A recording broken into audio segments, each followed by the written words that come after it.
ایک اتر ہوتا جائے گا کہ سال مہینے کی طرح گزر جائے اور مہینہ ہفتے کی طرح گزر جائے اور ہفتہ دن کی طرح گزر جائے اور دن گھنٹے کی طرح گزر جائے اور گھنٹہ ایک گھڑی کے مانند گزر جائے گا اور ایک گھڑی ایک چنگاری کے مانند چمک کر بجھ جائے۔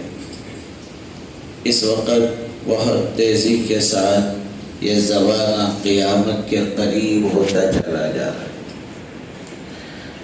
قیامت کے قریب سب سے زیادہ جس بات کی فکر کرنا ہے وہ ہے ایمان کا بچانا۔ مومن ہونا جتنا اہم ترین نعمت ہے، اس سے کہیں زیادہ نعمت اپنا مومن رہنا ہے استقامت کے ساتھ، کہ موت بھی آئے تو ایمان کی حالت میں موت آئے۔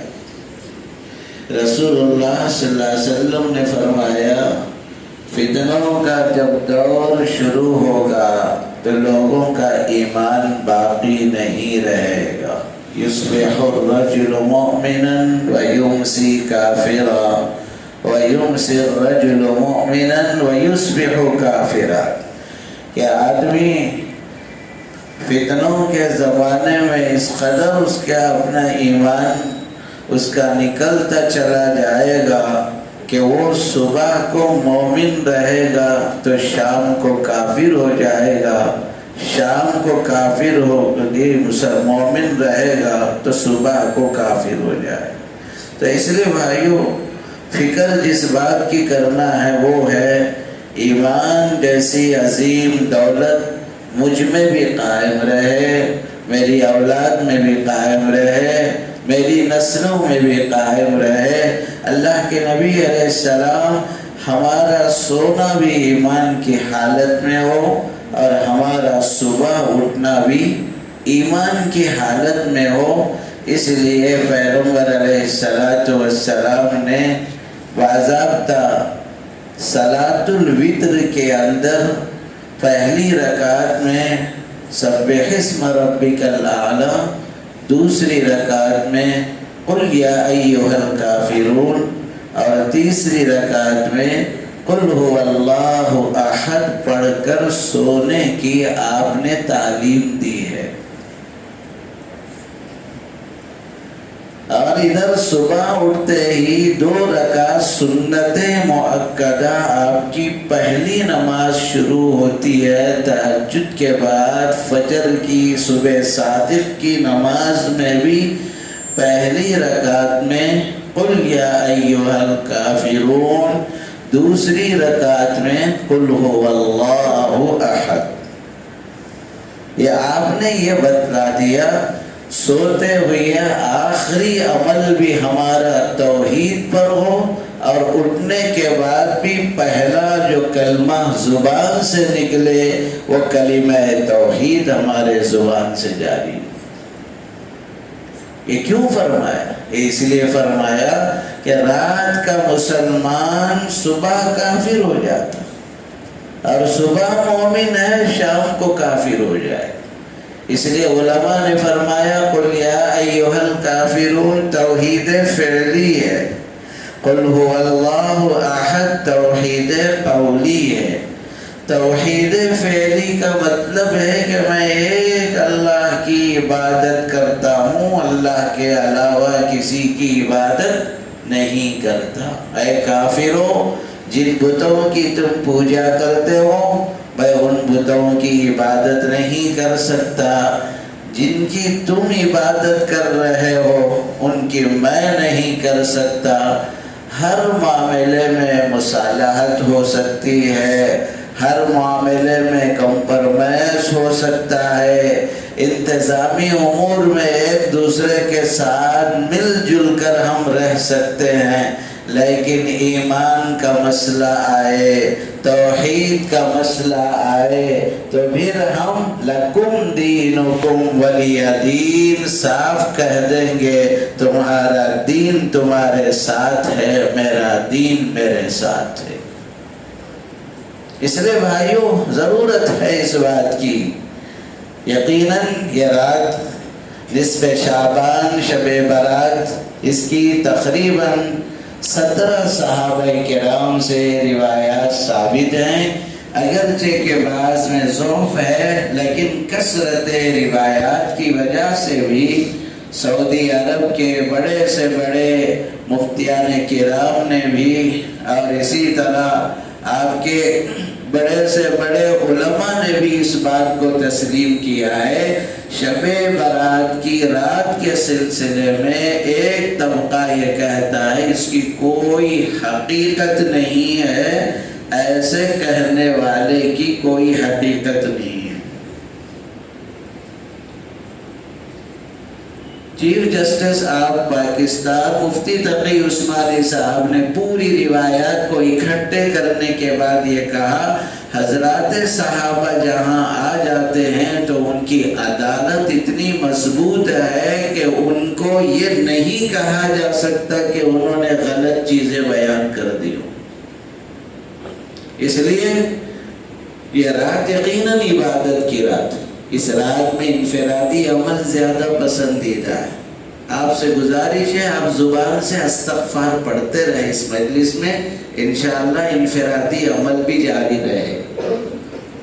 استغفار یہ توبہ کی رات ہے اس لیے استغفار پڑھیے. آپ جتنا استغفار کریں گے انشاءاللہ اللہ کی رحمت متوجہ ہو جائے. اللہ جب بندوں سے پورے گناہوں کو معاف کر دیں گے تو اللہ بندے کے قریب ہو جائے. جب بندے کے قریب ہو جائیں گے تو اللہ بندے کی سنیں گے. آج ہم اپنے مولا کو کچھ سنانے بیٹھے ہیں اور مولا سے کچھ لینے بیٹھے ہیں.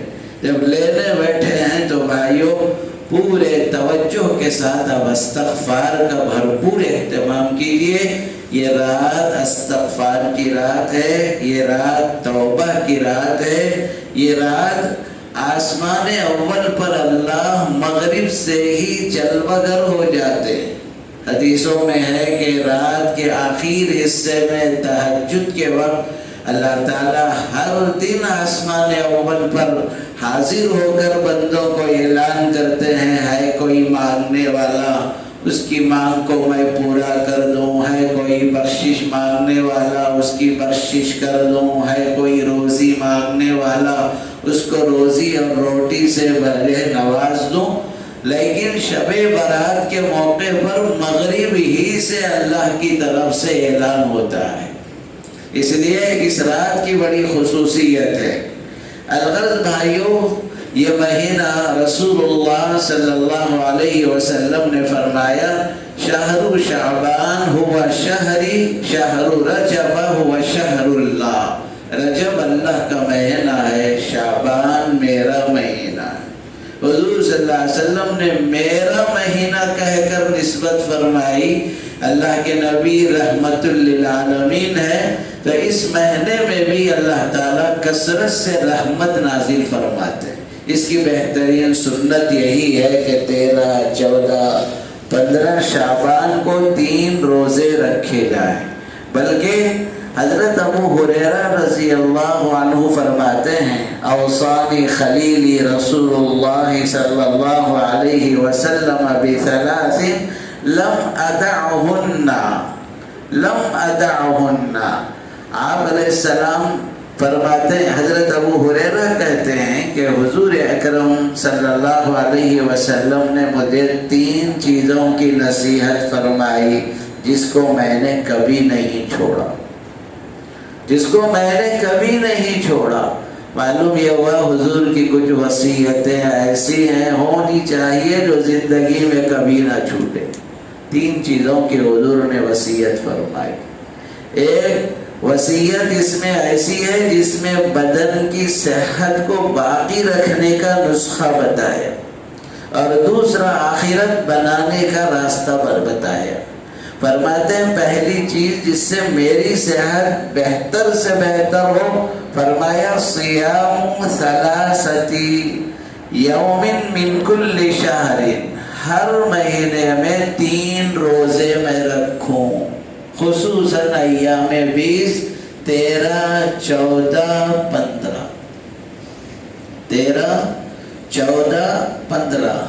آج بھی حضرت شاہ ولی اللہ محدث دہلوی رحمۃ اللہ علیہ جو بہت بڑے محدث ہیں، ان کے خاندان میں یہ روایت آج بھی زندہ ہے کہ ان کے خاندان کا آدمی ایام بیس نہیں چھوڑتا، کہ جو حدیث پر عمل کرنے والے ہیں نصیحتوں کو مضبوطی کے ساتھ تھامتے۔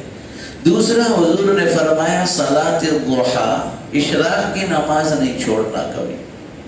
کیوں نہ؟ اشراق کی نماز پڑھ کر جب باہر نکلیں گے تو ہر کام اللہ پورا کرنے کی ذمہ داری لے لیتے ہیں۔ اللہ کو راضی کر کے ان کا دامن تھام کر آدمی نکلے گا، انشاءاللہ کام ہو جائے گا اور کام میں بڑی برکت ہو جائے گی۔ تیسرا فرمایا وَالصَّلَاةُ عَلَىٰ وَالْوِتْرُ عَلَىٰ نَوْمٍ، سونے سے پہلے میں وطر کی نماز پڑھ کے سو جاؤں، کہیں تب بعد میں کہہ کر نیند لگ جائے اور میری وطر چھوٹ نہ جائے۔ تو حضرت ابو ہریرہ فرماتے ہیں ان تین چیزوں پر میں اس پر نصیحت پر عمل کرتا تھا، تو یہ ہمارے لیے بہترین موقع ہے۔ 13، 14، 15 شعبان روزہ رکھنے کا ہم اہتمام کریں۔ 13 کی تو تاریخ نکل گئی ہے، آج کی 14 ہے، تو پھر آج بھی آپ جو ہے روزہ رکھنے کا اہتمام کر لیں جی، سحری کر لیں۔ تو یہ 14ویں جو ہے رات ہوگی، یعنی 15ویں شب ہوگی، تو یہ تیسرا گویا روزہ ہے۔ اگر کوئی آدمی آگے بھی بڑھانا چاہتا ہے تو جمعرات کا روزہ بھی آگے ملا لے سکتا ہے۔ بہرحال بھائیوں، جو لوگ ہر مہینے کو 3 روزے رکھتے ہیں ان کی صحت بہتر سے بہتر ہوتی ہے، بہتر سے بہتر ہوتی ہے۔ بھوکا رہنے سے بہت سی بیماریوں کا ازالہ ہوتا ہے۔ آج لوگ بھوک کی وجہ سے نہیں مر رہے ہیں، بھوک سے مرنے والے 4% ہیں، بیماریوں سے مرنے والے انگنت ہیں۔ لوگ کھا کر مر رہے ہیں۔ اس لیے ابھی سے ہم جو ہے روزوں کی عادت ڈال لینا چاہیے تاکہ فرض روزے ہمارے لیے آسان ہو جائیں۔ دوسری بات، قرآن یہ کہتا ہے، اللہ نے فرماتے ہیں لوگوں حقیقی مومن بنو، کوالٹی والے ایمان والے بن جاؤ، تمہارا ایمان کوالٹی والا ہو، مجھے یہ پسند ہے۔ اللہ فرماتا دنیا میں آدمی ہر چیز معیاری پسند کرتا ہے، کھانا ہو تو معیاری ہو، بریانی ہو تو شاندار ہو، حلیم ہو تو بہتر سے بہتر ہونا چاہیے۔ آج کیا ہے، ہمارے شہر میں بہت سے علاقے مشہور ہیں، کہاں شاندار بریانی مل رہی، لوگ 100 کلومیٹر کا سفر کر کے جا کے کھا کے آ رہے ہیں، معیار کو لے کر، مزوں کو لے کر، ہر چیز معیاری ہونا۔ حالانکہ انسان اپنی ذات میں سراپا نقائص کا مجموعہ ہے۔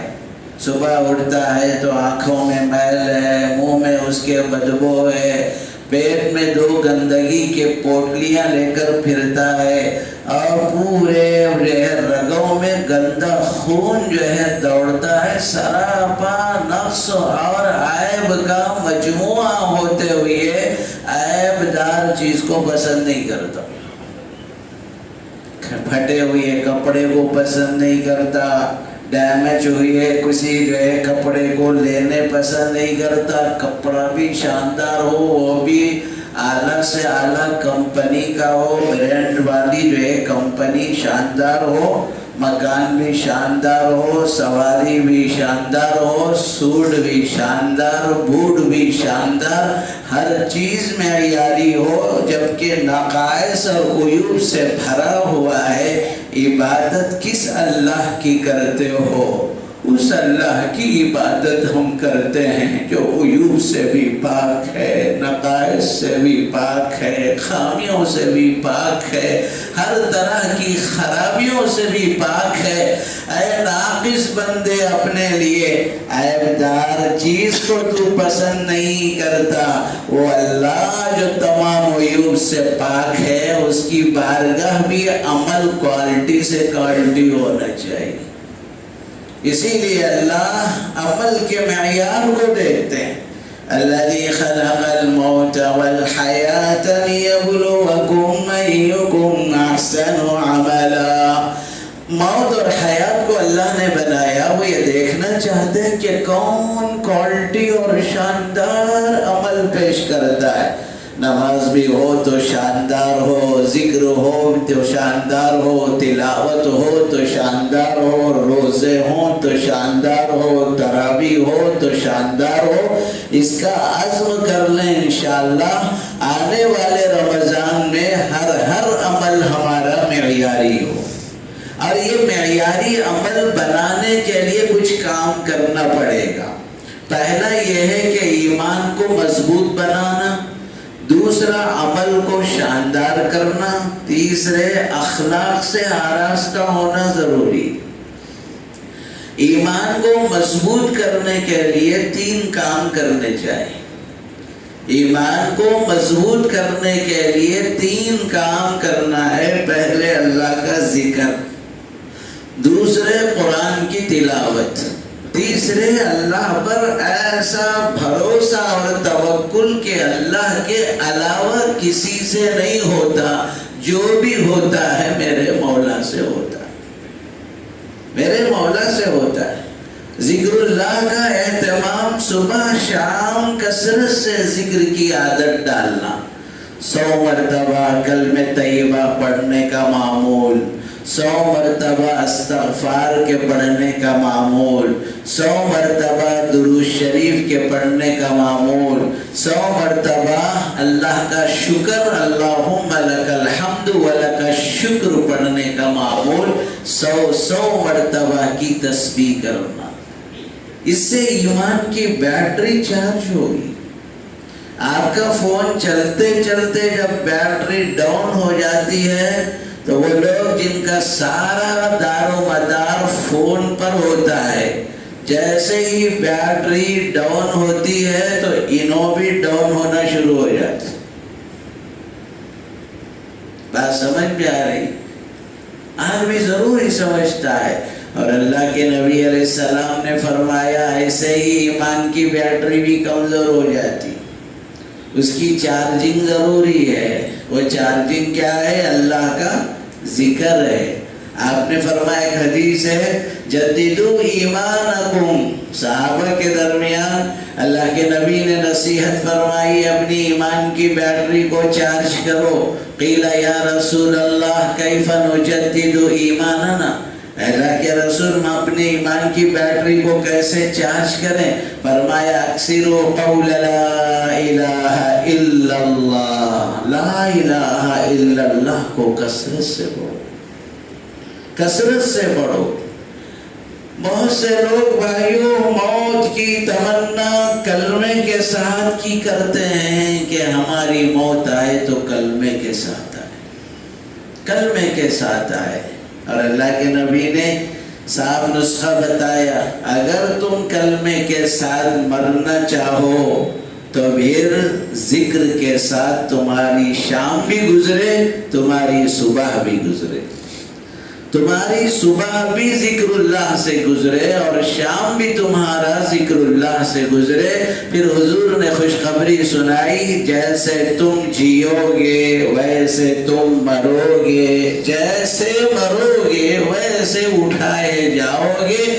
جینا اگر کلمے کے ساتھ ہوگا انشاءاللہ مرنا بھی کلمے کے ساتھ۔ یہ عزم کر لیں بھائیو، 10 منٹ کا ٹائم نکال کر ذکر کی پابندی خود کریں، گھر میں بچوں کو اہتمام کروائیں، ورنہ اس دور میں ایمان کا بچانا بہت مشکل ہے۔ حالات اس قدر خراب ہیں، کہا نہیں جا سکتا۔ بہت حالات بگڑتے چلے جا رہے ہیں۔ فونوں کی تباہی نے ہمارے بچیوں کے ایمان کو بھی، اخلاق کو بھی، اعمال کو بھی ایسا تباہ کر دیا ہے کہ گھروں سے ایمان کے جنازے نکل جاتے۔ بچی فونوں پر غیروں سے تعلق اس قدر قائم کی ہوئی ہے کہ اب اس نے جو ہے اپنے عاشق کے ساتھ شادی رچانے کا ارادہ کر لیا، اور پھر ایک چٹھی لکھ کر تکیے کے نیچے کہ اب مجھے ابو اور امی ڈھونڈنے کی کوشش نہ کریں، میں نے تو اپنی زندگی کیا اپنے ایمان کے سودے کا فیصلہ کر لیا۔ ایسے ہو رہے واقعات۔ اس لیے بھائیو ضروری ہے، ذکر اللہ بھی ضروری ہے، تلاوت قرآن بھی ضروری ہے۔ روزانہ قرآن مجید کی ابھی سے تلاوت کریں۔ کیوں؟ شہر رمضان الذی انزل فیہ القرآن، شہر رمضان الذی انزل فیہ القرآن، رمضان قرآن، رمضان قرآن۔ اس کی عادت ابھی سے ڈال لیں آپ، اور یہ عزم کر لیں کہ آنے والے رمضان میں ہمارے 20 رکعت تراویح کا اہتمام ہو، پورا قرآن ہم سنیں گے انشاءاللہ۔ اللہ فرما رہے ہیں انما المؤمنون الذین اذا ذکر اللہ وجلت قلوبهم، ایمان والے بندے وہ ہیں جو اللہ کا ذکر کرتے کرتے اللہ کا خوف دل میں ایسے بیٹھ جاتا ہے، خدا کا نام سنتے ہی دل کانپ اٹھتے ہیں۔ وَإِذَا تُلِيَتْ عَلَيْهِمْ آيَاتُهُ زَادَتْهُمْ إِيمَانًا، قرآن کی تلاوت کرنے سے ان کے ایمان میں اضافہ ہوتا ہے، دولت میں اضافہ، بہت کچھ فکر کر لیے، جائیداد کے اضافے کی فکر کر لیے، امریکہ کا ڈالر، برطانیہ کا پاؤنڈ، فلاں جگہ کا اضافہ ہوتا ملصاب پیسوں کا۔ اللہ فرماتے میرے بندے اپنے خبر کے لیے بھی کچھ تیاری کر لے، اپنے ایمان کے اضافے کے لیے فکر کر لے، یہ چیز تیرے کام آنے والی ہے، باقی سب کچھ چھوڑ جانے والا ہے۔ وَعَلَىٰ رَبِّهِمْ يَتَوَكَّلُونَ، تیسرا کام ہر معاملے میں اللہ پہ بھروسہ۔ توکل کس کو کہتے ہیں؟ توکل نام ہے آدمی سبب اختیار کرنے کے بعد اللہ کی ذات پر بھروسہ رکھے۔ سبب اپنانا ضروری ہے، بغیر سبب اپنائے کہ آدمی توکل، وہ توکل نہیں ہے، وہ تعطل ہے، بیکار عمل ہے۔ بیمار ہیں، دوا دارو کرو، مگر اس سے پہلے نظر اللہ پہ رکھو۔ جب بھی کوئی حادثہ ہو جائے فوراً 2 رکعت نماز پڑھ کر اللہ کی طرف رجوع ہو جاؤ۔ گھر میں کوئی بھی بڑی بیماری باپ کو آ جائے، ماں کو آ جائے، بھائی کو آ جائے یا خود کو آئے، سب سے پہلے مصلی بچھاؤ، مولا سے مانگو، مولا ہر حاجت کا پورا کرنے والا تو ہے، تیری بارگاہ میں ہاتھ اٹھاتا ہوں، کیا معلوم جو بیماری 5 لاکھ کے خرچ کرنے میں شفا مل سکتی ہے وہ اللہ 50,000 کے 5,000 میں شفا دے کر بتا دے۔ توکل، سبب اپناؤ، اللہ پہ بھروسہ کرو، ہر کام سے پہلے، ہر سبب میں قدم رکھنے سے پہلے مسبب الاسباب سے مانگو۔ دواخانہ بھی لے جا رہے ہیں تو کہو یا ہادی انت الہادی، اے اللہ ہدایت آپ کے ہاتھ میں، صحیح ہدایت ان ڈاکٹروں کو دے دے، ورنہ ایک زمانے میں دواخانے شفا خانے تھے، آج کے زمانے میں دواخانے مردہ خانے ہو رہے ہیں، دواخانے مردہ خانے ہو رہے ہیں۔ توکل ہو بھائیو اللہ کی ذات پر۔ ہاں، جو چیز اگر نہیں مل رہی ہے کوششوں کے باوجود، یہی سمجھو نہ ملنے ہی میں میرے مولا کی رضامندی، ورنہ بعض مرتبہ چیزیں مل جاتی ہیں تو آدمی کو بڑا نقصان ہوتا ہے۔ حضرت موسیٰ علیہ السلام کے زمانے میں ایک غریب مفلس آدمی، ایسا مفلس کے کپڑا جسم چھپانے کے لیے کپڑا نہیں تھا، ریت میں دبا ہوا تھا۔ حضرت موسیٰ گزر رہے تھے، موسیٰ علیہ السلام سے کہا موسیٰ دیکھتے نہیں میرے فقر کی حالت، میری مسکینی کی حالت، میری جو ہے محتاجگی کی حالت کہ میں اپنے آنکھ کو ریت میں دبایا ہوں۔ حضرت موسیٰ علیہ السلام نے ہاتھ اٹھا کر دعا کی، مولا اس کی فقیری دور کر دے اور غنا کی دولت سے مالا مال فرما دے۔ اور ہوا کیا؟ ایک عرصے کے بعد حضرت موسیٰ علیہ السلام گزر رہے ہیں، ایک ایسے شخص کو سزا قتل کرنے کے لیے لایا گیا کہ جس کے بارے میں کہا جاتا ہے کہ یہ وہ شخص ہے جس نے خوب شراب پی اور نشے میں اس نے کئی لوگوں کا قتل کر دیا، اور اس قتل کی وجہ سے اس کو قتل کیا جا رہا۔ حضرت موسیٰ علیہ السلام پریشان ہو گئے، آواز سن کر بھی جب جا کر دیکھا تو یہ وہی شخص تھا جس نے دعا کی درخواست کی تھی کہ موسیٰ میں ریت میں پڑا ہوا ہوں، دولت کے لیے دعا کر دیجئے، لیکن اس کی دولت نے ایسا باغی بنا دیا کہ اس وقت اس کے سامنے سولی کی سزا کھڑی ہوئی ہے۔ اس لیے بھائیو، جو ملا جیسا ملا مولا کا شکر کرو، اسی میں شاید میرے مولا کی مرضی ہے، اور اس سے زیادہ آدمی کو دنیا کے پیچھے بھاگنا نہیں ہے۔ جتنا بھاگو گے اس سے تیز انسان کے پاس اس کی موت آنے والی۔ وَعَلَىٰ رَبِّهِمْ يَتَوَكَّلُونَ۔ ہاں، یہ تین چیزوں سے ایمان بڑھتا ہے۔ دوسرا، عمل صحیح ہو۔ ایمان کے بعد سب سے پہلا عمل نماز ہے، سب سے پہلا عمل نماز ہے۔ اول ما یحاسب یوم القیامہ الصلاۃ، پہلا حساب جو اللہ دیں گے وہ نماز کا لیں گے۔ نماز کیا ہے؟ اللہ کی عطا کردہ مالی جانی ساری نعمتوں کا شکرانہ ہے۔ اسی لیے اعلان ہوتا ہے اللہ اکبر، اللہ سب سے بڑے ہیں۔ کیا مطلب؟ اے تاجر تیری تجارت بڑی نہیں، اللہ بڑے ہیں۔ اے ملازم تیری ملازمت بڑی نہیں، اللہ بڑے ہیں۔ اے عہدیدار تیرا عہدہ بڑا نہیں، اللہ سب سے بڑے ہیں، تیرا عہدہ بڑا نہیں ہو سکتا۔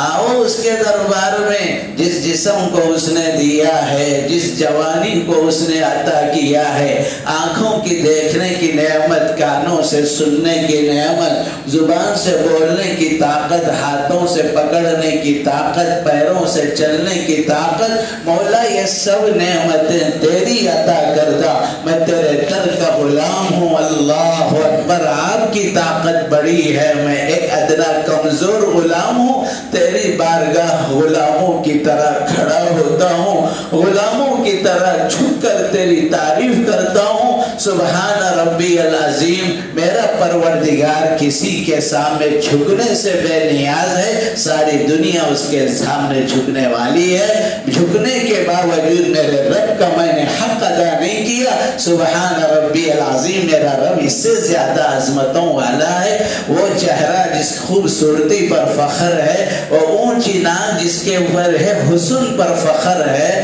وہ کھڑا چہرہ جس کے حسن پر فخر ہے، وہ سب کو سجدے میں ڈال کر کہتا ہے مولا میں کوئی چیز میری بڑی نہیں ہے، کسی پر غرہ نہیں ہے، وہ چہرہ تیری بارگاہ میں جھکاتا ہوں اور اپنی پیشانی اور ناک کو تیری بارگاہ رگڑتا ہوں۔ سبحان ربی العالی، میں نے اپنے پیشانی کو اور اپنی ناک کو رگڑنے کے باوجود میرے رب کا حق ادا نہیں ہوا، میرا رب تو اس سے بلند و بالا ہے۔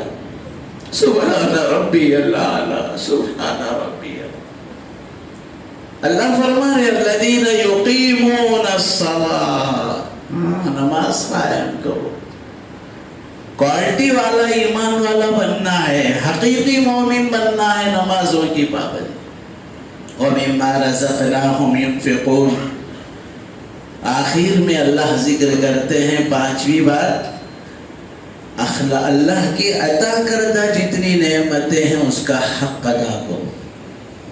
مال دیا ہے تو مال کا حق، بیوی دیا ہے تو بیوی کا حق، ماں باپ دیا ہے تو ماں باپ کا حق، بھائی بہنیں ہیں تو ان کا حق، پڑوسی ہے تو پڑوسی کا حق. کوشش کرو کہ کوئی ہمارا حق دینا باقی نہ رہ جائے. کوئی ہم کو دے نہ دے لیکن ہم کسی کا حق نہ مارے. بس آج وہ تمام لوگ اللہ تعالیٰ کی رحمت سے دور ہوں گے جن کی طرف اللہ پلٹ کر بھی نہیں دیکھے گا. وہ لوگ ہیں جن جو اخلاق کے مارے ہوئے، اخلاق سے گرے ہوئے. سب سے بڑا ظلم روئے زمین میں اللہ کے علاوہ کسی اور کو آدمی معبود بنائے یا اللہ کے ساتھ کسی اور کو شریک ٹھہرائے. سب سے بڑی بد اخلاقی. آج رحمت کے فرشتے متوجہ ہوتے ہیں، اللہ کی رحمت ایمان والوں کو ڈھانک لیتی ہے، لیکن لا ينظر اللہ تبارک و تعالی الی مشرک. اللہ مشرک کو کبھی پلٹ کے نہیں دیکھے. ہاں، اللہ مشرک کو پلٹ کر نہیں دیکھیں گے. ان الشرک لظلم عظیم. شرک سب سے بڑا ظلم ہے. اللہ تعالیٰ کی حق تلفی جو ہے سب سے بڑا شرک ہے. اس لیے فرمایا مشرک کی طرف اللہ نہیں دیکھی. اور بد اخلاقی میں جو شخص اپنے ماں باپ کو دکھ پہنچایا ہو، بھائیوں دنیا ہی میں ماں باپ کو ایسے خوش کرو کہ ان کے دل سے دعا نکلے. لوگ دعاؤں کے لیے کہتے ہیں لیکن ایسے اخلاق سے نہیں پیش آتے کہ دل سے دعا نکلے. حقیقی اخلاق یہ ہے کہ ایسا پیش آؤ ماں باپ سے. ماں باپ کہے میرا بچہ ہے تو فلاں بچہ ہے، میرا بچہ ہے تو میرا خیال کرنے والا ہے. جب باپ خوش ہو کر ہاتھ اٹھاتا ہے تو خدا کی رضا آسمان سے بندے کی طرف متوجہ ہوتی. لوگوں صاف فرمایا اللہ کے نبی نے، ماں باپ راضی ہیں تو اللہ راضی ہے، ماں باپ اگر ناراض ہیں تو بھی اللہ بھی ناراض. ماں کیسی نعمت ہے، ماں جس کے قدموں میں جنت ہے.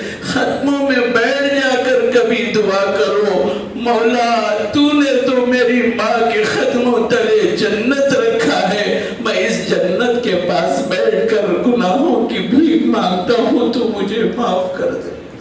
اگر ماں باپ ناراض تو پھر خدا بھی ہم سے ناراض.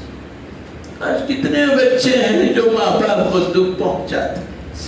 آج اخلاق کی اس قدر گراوٹ ہے بھائیوں. ہم لوگوں نے جو اپنے ماں باپ کے ساتھ سلوک کیا ہے، آج اولاد وہ سلوک کرنے تیار نہیں ہے. پہلے ماں باپ کا حال یہ تھا، بچے باپ کے آنے پر ڈرتے تھے. آج کے ماں باپ کا حال یہ ہے، بچے کے رویے سے ماں باپ ڈرتے ہیں. یہ زمانہ ایسا آ گیا. اس لیے صاف فرمایا اس رات سب کی مغفرت ہوگی. وَلَا إِلَىٰ عَاقٍ لِوَالِدَيْهِ. اپنے ماں باپ کے نافرمان پر اللہ نظر رحمت نہیں فرماتا، نظر رحمت نہیں فرماتا. اس لیے ان کے حق میں دعا کرنا. بھائیوں ماں باپ بھی محسن، اللہ بھی محسن. فرق یہ ہے اللہ بڑے محسن، ماں باپ چھوٹے محسن. دوسرا فرق یہ ہے اللہ نظر نہ آنے والے محسن، ماں باپ تو نظر آنے والے محسن.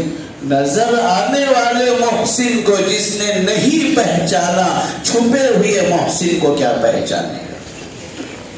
نظر آنے والے ماں باپ محسن کو نہیں پہچانا، چھپے ہوئے اللہ محسن کو کیا پہچانے گا. اسی لیے اللہ نے قرآن میں ماں باپ کو اپنے ساتھ جوڑ کر کہا وَقَضَىٰ رَبُّكَ أَلَّا تَعْبُدُوا إِلَّا إِيَّاهُ. اپنے اللہ کی تم بندگی کرو. خدا نے فیصلہ کیا ہے وَبِالْوَالِدَيْنِ إِحْسَانًا. خاص طور پر بڑھاپے کو پہنچ جاتے ہیں چڑچڑے ہوتے ہیں. اے بچے، جنت کو سنوارنا ہے، ماں باپ کی کڑوی کسیلی سنو. سب کچھ ان کے کہنے کے باوجود فلا تقل لہما اف، زبان سے اف تک نہ کہو. ایک صحابی آ کر شکایت کرتے ہیں، یا رسول اللہ میرے ماں باپ میرے ساتھ زیادتی کرتے ہیں، کیا تب بھی حسن سلوک کروں؟ فاحسن الیہما وان ظلما وان ظلما وان ظلما. ماں باپ کتنا ہی ظلم کرے وہ تیرے محسن ہے، پلٹ کر تو جواب نہیں دے سکتا. ہاں وَإِلَىٰ عَاقٍ لِوَالِدَيْهِ، والدین کے نافرمان کے آج بخشش نہیں ہے. اس لیے بھائیو، سب سے پہلے ہاتھ اٹھتے ہی ماں باپ کے لیے دعا کرو. ماں باپ وہ دولت ہے، تمہارے دنیا میں آنے سے پہلے کسی کے ہاتھ اٹھے ہیں تو ماں باپ کے اٹھے. تم دنیا میں بھی نہیں آئے. مولا، جو بچہ پیدا ہونے والا ہے عیوب سے، نقائص سے صحیح و سالم پیدا فرما. اے اللہ، اس کو تکلیفوں سے بچا. میرے وہ بچے کو مولا مصیبتوں میں مبتلا نہ کر. وہ ماں باپ جن کے ہاتھ تمہارے دنیا میں آنے سے پہلے اٹھے تھے، کیا جب تم ہاتھ اٹھاؤ تو ماں باپ کے لیے یہ نہیں کہہ سکتے رب ارحمہما رب ارحمہما کما ربیانی صغیرا؟ انشاءاللہ ہر دعا میں پہلے اللہ کی تعریف، نبی کے درود کے بعد یہ دعا پڑھیں گے آپ انشاءاللہ. رب ارحمہما کما ربیانی صغیرا، یہ کہہ کر کے مولا میرے ماں باپ پر رحم فرما. بچے کی یہ دعا اس قدر اللہ کے یہاں قبول ہوتی ہے. جب بچہ معصوم اپنے اللہ کا نام لیتا ہے. حضرت عیسیٰ علیہ السلام یہ خبر سے گزر رہے تھے جہاں خبر والے کو عذاب ہو رہا تھا. ایک عرصے کے بعد دیکھا اس کے ساتھ بخشش کا معاملہ ہوا. پوچھا اللہ سے، اے اللہ میں ایک ہفتہ پہلے گزر رہا تھا تو عذاب دیکھا، آج تیری رحمت دیکھ رہا ہوں، کیا بات ہے؟ فرمایا اس کا معصوم بچہ جو اس حال میں دنیا سے جو ہے اڑ چلا گیا تھا، خبر کے حوالے ہو گیا تھا، اس کا بچہ بڑا ہو کر مکتب میں استاد کے سامنے کہہ کر پڑھ رہا ہے بسم اللہ الرحمن الرحیم، اس اللہ کے نام سے جو میں اللہ بڑے مہربان نہایت رحم والا ہے. وہ معصوم کے زبان سے نکلے ہوئے جملوں پر اللہ کی رحمت جوش میں آئی. کہا عیسیٰ ہم کو یہ بات گوارا نہ ہوئی، بیٹا تو رحمان اور رحیم کہے، اس کے باپ کو خبر میں عذاب دیا جائے. اس لیے دعائیں کرو رب اغفر لی ولوالدی وللمؤمنین یوم یقوم الحساب. اے اللہ میری بھی مغفرت فرما، میرے والدین کی بھی مغفرت فرما، سارے ایمان والوں کی مغفرت. یہ دعا یاد کرنا ہے. ہاتھ اٹھتے ہی یہ دعائیں ہر نماز میں پڑھنے کا اہتمام کرو. آج تم اپنے ماں باپ کے لیے ہاتھ اٹھاؤ گے، کل تمہاری اولاد تمہارے لیے ہاتھ اٹھائے گی. آج ہم نے اپنے ماں باپ کو جیتے جی بھلا دیا، اولاد ہم کو کیا یاد کرے؟ اس لیے اس کا خاص اہتمام کرنا بھائیوں یہ بہت ضروری ہے اخلاق کے اعتبار سے. اور ایک فرمایا حدیث میں اللہ کے نبی نے وَلَا إِلَىٰ مُدْمِنٍ مِّنْ خَمَرٍ، شراب کا جو عادی ہے اللہ اس کی کبھی بخشش نہیں کرتے. آج نشہ بہت ہو گیا ہے.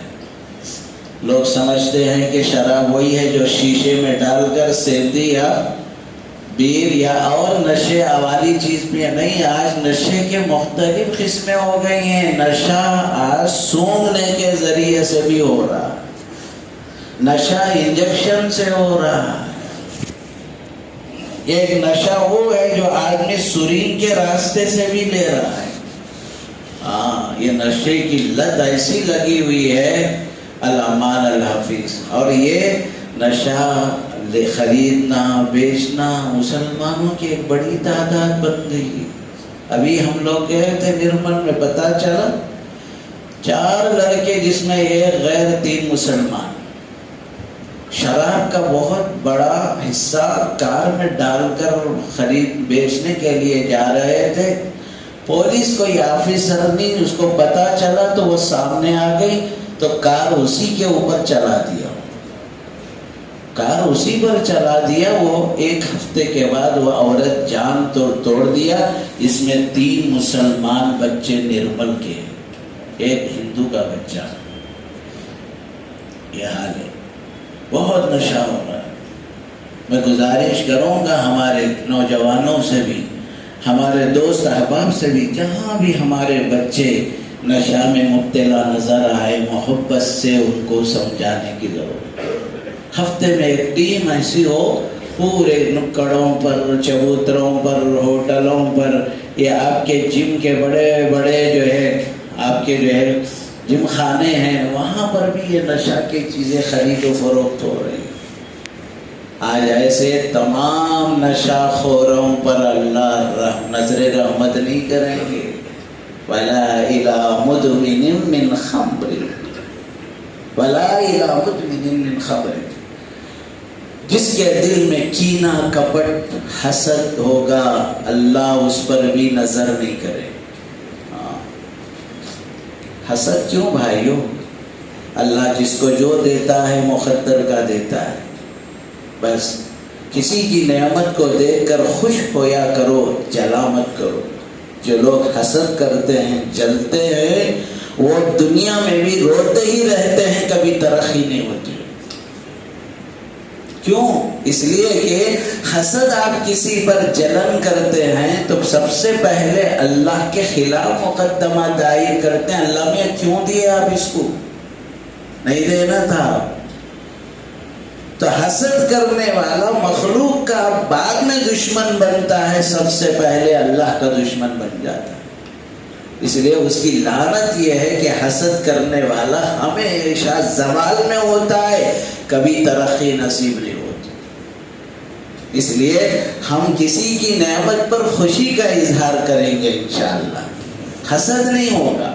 میرا مولا میرے لیے ایسے ہی رکھا ہے، اس کے لیے ویسا ہی رکھا ہے. میرے مولا کا فیصلہ ہے. پتا پتا اللہ کے حکم کے بغیر حرکت نہیں کر سکتا. اتنی بڑی حرکت خدا کے حکم کے بغیر تھوڑی ہو سکتی. اتنی بڑی نعمت جو ہے اللہ کے حکم سے. خوش ہو جاؤ. اللہ دیکھیں گے میرا بندہ اس کو دیا، اس کو نہیں دیا، پھر بھی خوش ہے، تو یہ خوشی پسند آ گئی تو اپنے کو بھی نصیب ہو جاتا. جلتے کیوں ہو؟ حسد کرتے کیوں ہو؟ اس کے لیے جھگڑا کرتے کیوں ہو؟ یہ وہ سب بنیادی باتیں ہیں بھائیوں جس کی طرف توجہ کی سب ضرورت ہے. یہ سب جب ہوگا اولئک هم المؤمنون حقا، ایمان بھی مضبوط، عمل بھی مضبوط، اخلاق بھی بہتر ہوں گے، تو تب یہ بندے معیاری اعلیٰ کوالٹی والے ہوں گے. اولئک لهم درجات، ان کے لیے بہترین درجے ہوں گے آخرت میں. مغفرت، فوراً بخشش ہو جائے گی، اور رزق کریم، عزت کی روٹی دنیا میں بھی ملے گی، آخرت کی بہترین نعمتیں ملے گی. انشاءاللہ ان باتوں پر ہم سب عمل کریں گے نا بھائی. بس آپ حضرات سے گزارش ہے کہ آپ درود شریف پڑھ لیں، دعا ہوگی.